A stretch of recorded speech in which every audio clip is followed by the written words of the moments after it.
औज़ु बिल्लाहि मिनश शैतानिर रजीम। बिस्मिल्लाहिर्रहमानिर्रहीम। एक बार बादशाह अपने महल की छत पर टहल रहा था कि अचानक बादशाह की नजर महल के पीछे एक छत पर गई, जहाँ पर एक खूबसूरत औरत कपड़े सुखा रही थी। बादशाह ने बांदी को बुलवाया और उस औरत के बारे में पूछा कि ये किसकी औरत है। बांदी ने कहा, बादशाह सलामत, ये तो आपके गुलाम फिरोज की बीबी है। अच्छा। बादशाह पर उस औरत के हुस्न और जमाल का जादू सा छा गया था। बादशाह दरबार में आया और फिरोज को बुलवाया। फिरोज बादशाह की खबर पाकर फौरन हाजिर हुआ। फरमाया, बादशाह सलामत, आपने मुझे याद किया? बादशाह बोला, जी हाँ। फिरोज, हमारा एक काम है, हमारा ये खत फला मुल्क के बादशाह को दे आओ और इसका जवाब भी लेकर ही लौटना। फिरोज बोला, बादशाह का हुक्म सर आंखों पर। फिरोज खत लेकर घर आ गया, खत को तकिए के नीचे रख दिया, सफर का सामान तैयार किया, रात घर पर गुजारी। सुबह होते ही मंजिले मकसूद की तरफ रवाना हो गया। इधर फिरोज जैसे ही आंखों से ओझल हो गया, बादशाह चुपके से फिरोज के घर पहुंचा और आहिस्ता से फिरोज के घर का दरवाजा खटखटाया। फिरोज की बीवी ने कहा, कौन है? बादशाह ने कहा, मैं बादशाह, तुम्हारे शौहर का मालिक। ये सुनकर फिरोज की बीवी ने दरवाजा खोला। बादशाह अंदर आकर बैठ गया। फिरोज की बीवी ने हैरान होकर कहा,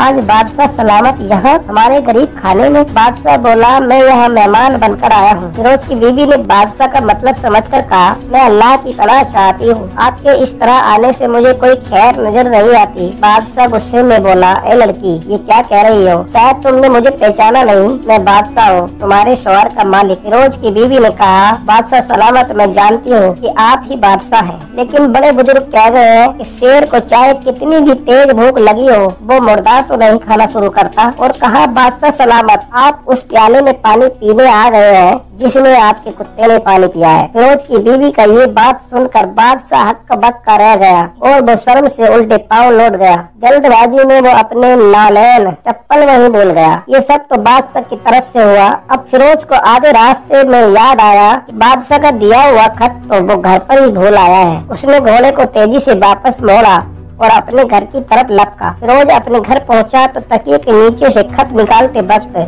उसकी नजर पलंग के नीचे पड़ी बादशाह के उस चप्पल पर पड़ी जो बादशाह जल्दबाजी में भूल गया था। ये देखकर फिरोज का सर चकरा कर रह गया और वो समझ गया कि बादशाह ने उसे सिर्फ इसलिए भेजा है कि वो अपना मकसद पूरा कर सके। फिरोज किसी से बिना कुछ बताए चुपचाप घर से निकला। खत लेकर वो चल पड़ा और काम खत्म करने के बाद बादशाह के पास वापस आया तो बादशाह ने फिरोज को इनाम के तौर पर 100 दिनार दिए। फिरोज दिनार लेकर बाजार गया और औरतों के इस्तेमाल की कुछ कपड़े, जेवर और तोहफे भी खरीदे और अपने घर गया और बीवी को सलाम किया और कहा कि चलो तुम्हारे मायके चलते हैं। बीवी ने कहा, ये क्या है? कहा, बादशाह ने कुछ इनाम दिया है और मैं चाहता हूँ इसे पहनकर तुम अपने घर वालों को भी दिखाओ। बीवी ने कहा, जैसे आप ठीक समझो। बीवी तैयार हुई और अपने वालिदैन के घर शौहर के साथ रवाना हो गई। दामाद और बेटी और उनके साथ लाए हुए तोहफे को देखकर वो बहुत खुश हुए। फिरोज बीवी को छोड़कर अपने घर आ गया और एक महीना गुजारने के बाद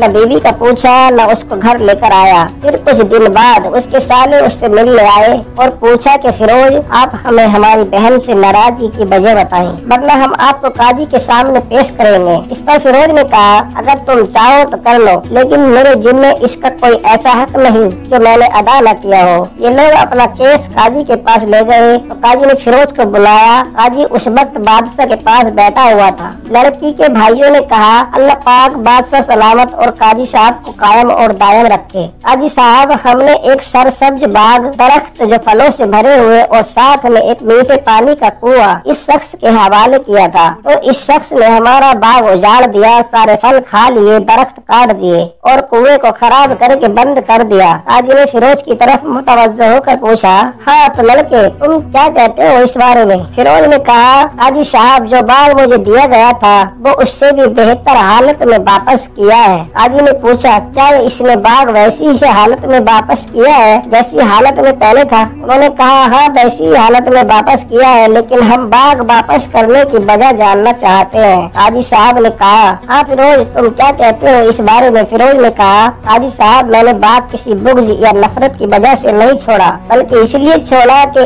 एक दिन मैं बाग में आया तो उसमें मुझे शेर के पंजों के निशान देखे तो मुझे खौफ हुआ कि शेर मुझे खा जाए। जाएगा, इसलिए शेर के इकराम की वजह से मैंने बाग में जाना बंद कर दिया। बादशाह जो टेक लगाई ये सब सुन रहा था, उठ कर बैठ गया और कहा, फिरोज अपने बाग की तरफ बेखौफ और मुतमईन होकर जाओ। अल्लाह की कसम, इसमें कोई शक नहीं कि शेर तुम्हारे बाग में आया जरूर था, लेकिन न तो वो कोई असर छोड़ सका, न कोई पत्ता तोड़ सका और न कोई फल खा सका। वो बहक थोड़ी देर रहा और मायूस होकर लौट गया। और खुदा की कसम, मैंने कभी तुम्हारे बाग के गिर्द लगी मजबूत दीवार नहीं देखी। तो फिरोज अपने घर लौटाया और अपनी बीबी को भी वापस ले आया। और इस तरह ना तो काजी को पता चला और न किसी और को कि माजरा क्या है। दोस्तों, क्या खूब बेहतर है अपने घर वालों के राज छुपाना, जो कि किसी को पता न चले। दोस्तों, हमें चाहिए कि अपने घर के मामले किसी पर जाहिर न होने दे। अल्लाह ताला से दुआ है हम सब की जिंदगी खुशी से भर दे। दोस्तों, वीडियो पसंद आई हो तो आगे शेयर भी कर दें। मिलते हैं फिर किसी बेहतरीन वीडियो के साथ। जब तक के लिए खुदा हाफिज। अस्सलाम वालेकुम।